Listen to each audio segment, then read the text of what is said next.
Hey Dad, happy Father's Day. I'm currently headed to work. I am doing a double today. I start at 11, so on a bit of a time crunch. But I figured a cool video to make would be, since I turned 21 recently, 21 things I have learned from you throughout my life. So I'm just gonna make a little video while driving, and honestly, it did not take me very long to come up with 21 things. I thought it might, but it actually didn't. So I'm just gonna start. I have like a 20-minute drive to work, and I gotta get gas on the way. So number one is the importance of enjoying the outdoors. It's something I didn't really appreciate for a long time. Especially, I guess I was kind of an indoor kid on the Kindle a lot and things like that. And being outdoors was kind of a burden to me for a long time. But especially recently, I've really tried to embrace the idea of being outside more, especially since I've started traveling. Like, pretty much the whole point of my Guatemala trip was to just experience nature and being outside, and your appreciation for nature has actually inspired that a lot. Number two, the value of having a job. So basically, right when I turned 16, it might have been a few months, but I got a job at the golf course.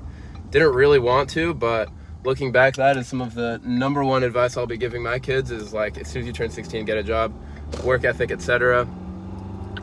Definitely would not change a thing in that regard. Number three is financial literacy. From a young age, you were telling me about credit cards, showing us Gary Savage videos, and seeing some of my peers, especially my coworkers, and how financially illiterate they are has truly made me not take it for granted anymore. I was just talking to Aiden on the trip. I was using the Chase Sapphire card to make international purchases for no extra fees, and he was shocked that was even a thing. He had to withdraw a bunch of euro and spend a bunch of extra money. Sometimes I had to pay for things, and then he would send me money. He had never even bought a credit card before, so he told me as soon as he's getting back to North Carolina, he's getting a credit card, and I was like, yeah. And the only reason I know about this is because of you, so insanely lucky for that. Number four is playing a sport in high school. I didn't really want to do this either originally, but you pressured me into it, and thank God, because some of my best high school memories were with the cross country team, with the golf team, playing until we literally couldn't see the ball anymore at Falls Village at sunset. It taught me so much about discipline. Golf and cross country both taught me very different things, and I might touch on that later in this too, but I wouldn't trade it for anything. I'm so glad, I'm so freaking glad I did it, because my first 2 years of high school, I really didn't do anything, to be honest with you. And that actually goes into number five a little bit, which is embrace the suck. Especially with cross country, things like if you're jumping into cold water, just jump right in, embrace the pain. These are things that you've always been saying. What's the saying? It's like pain is weakness leaving the body. Spartan races, you've always embraced that kind of mentality. Number six is doing something even when you don't want to, like ice baths or polar plunges. This is a big thing. This is a big thing that I've realized, is that some of the things that build your character the most and make you a better person are the things that you don't want to do, specifically getting outside of your comfort zone. And that's something you've always advocated for. Number seven is preparedness, as you always say. It's better to have it and not need it than to need it and not have it. That's something I'm still working on. I can think of multiple examples, especially from travel, where I was not very prepared. For example, for this trip to Ireland and Greece, I thought it would be a lot warmer because it's the summer. I just brought one hoodie. Thankfully I brought one hoodie, but I needed much more for Ireland. Apparently, even in the summer there, it's like 50s and 60s. I didn't know. Should have been prepared. Number eight is being single before the study abroad. I'll always remember that as some of the best advice you ever gave me, was before studying abroad, just break up with Lindsay. You'll have a better time. And I think I knew you were right at the time, but I didn't know how right you were. You were so right. I'll never forget that advice, because I can't imagine being on that trip, every single night calling Lindsay, oh my God, I miss you so much. It would have been terrible. Thank God I cut it off. I should have cut it off even sooner, but I finally listened to you, thankfully. I can't even describe how bad I would have been if I didn't make that decision. Number nine is, on the same token, just talking to girls. For a long time, I never did it, and I thought it was honestly kind of cringe when you would tell me and Eric, oh, why do you talk to those girls over there? I can remember one time, probably 4 or 5 years back, we were up in New Hampshire. There were some girls our age in the water. We were like, why do you go talk to those girls? And we were like, oh, it would have been weird. No, it wouldn't. We were making excuses. Now I've embraced that. I'm still not, perfect at it, but I will go up and talk to girls now, that's for sure, especially in other countries and things like that. Number 10 is exercise. I literally can't think of another dad who is as healthy as you are. And that just goes to show how much you lead by example in terms of staying healthy.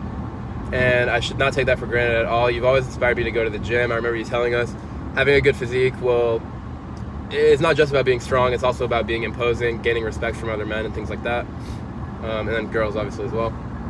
So I've been going to the gym as much as I can for the last 4 years. Big reason of that is because of you. Thank you so much for that. 11 is a similar token, but something I'm not as good at, which is healthy eating. Without a doubt, the most progress I've ever made with my body and my life is in Australia when I was eating ground beef and rice, fruit, pretty much religiously. And yeah, it just goes to show eating healthy, you're leading by example with that as well. Always cooking up healthy meals. I mean, you see online moms, like fat moms, who will give their kids, the most disgusting, unhealthy stuff, and it's not ideal. I take it for granted how healthy I was eating when I was growing up, without a doubt. Number 12 is extroversion. Growing up, I sometimes thought it was weird how you would, just be like, hello to everybody walking by, going to walk around the neighborhood, you say hello to everyone you see. Nowadays, I realize, especially starting to work as a server, I've realized being an extrovert, even I'm a natural introvert, I think, but being an extrovert is 100% more beneficial, like 9 times out of 10 in life. So pushing myself to be as extroverted as I can, going against kind of how I naturally am, and trying to make a point in my head to talk to people has benefited me super strongly in life. And I think I've done that better than I ever have in my life. When I was actually in Greece, I was talking to everyone. I probably got over 100 people's names. I was just talking to everyone. And a lot of that's inspired by you. Number 13, if you're on time, you're late. I should be on time for work here coming up. I have 24 minutes. I planned, because I need to get gas, I'm at like an eighth of a tank right now, so I left 30 minutes before work. We're gonna be good. Number 14 is experiences, or the value of experiences, and it's kind of minimalism, I guess. When I was, not even that long ago, a few years ago, I thought the number one thing I wanted in my life was a ginormous mansion. I was obsessed with watching big house videos on YouTube, things like that. Of course, that's really cool, but I view memories as like a currency now. I view experiences as a currency. The more experiences you get, the more memories you make, the more rich you are in life. That's something I believe in now, especially after starting to travel. You've always, it's always been hard to shop for you for things like Father's Day and stuff like that, because like you don't really need much. You just need, golf stuff, a cold plunge, the basic shirts, something from Goodwill, and you're good. And I didn't really, that wasn't my mindset a few years ago, but that started to change a lot in the last year and a half or so. And I thank you a lot for that. Number 15 is your sense of humor.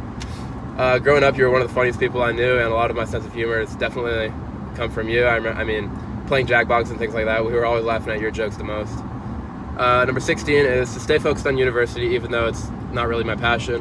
When I was a freshman, I was questioning the value of university a lot, and I mean, to this day, I still question a lot of the practices of university quite a lot.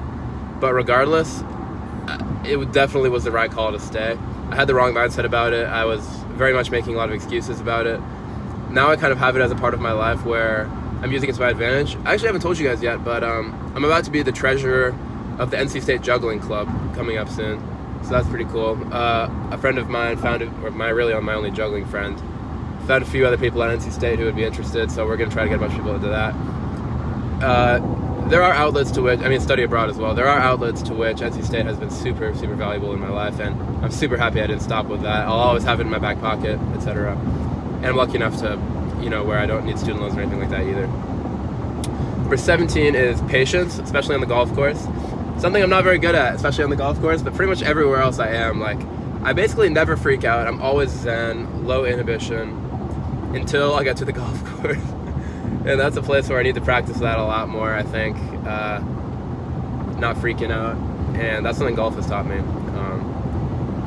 Number 18 is the value of the sales experience I got in getting outside my comfort zone. Without a doubt, the furthest outside my comfort zone I've ever gotten in my life was doing that sales job. More than traveling to any country by myself.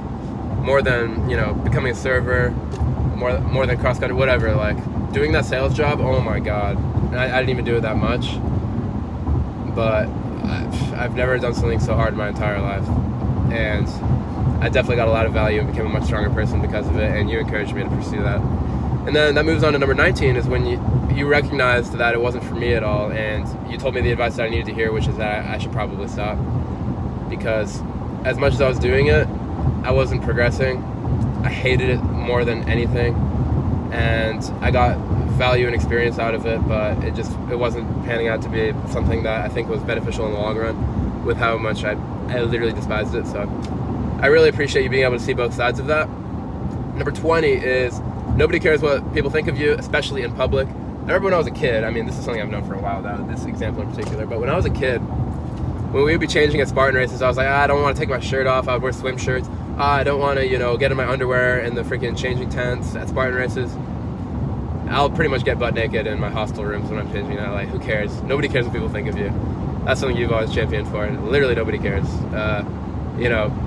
Like, so like outfits wise, just, wear whatever you want. And then number 21, I have is kind of an all-encompassing one, which is leading by example.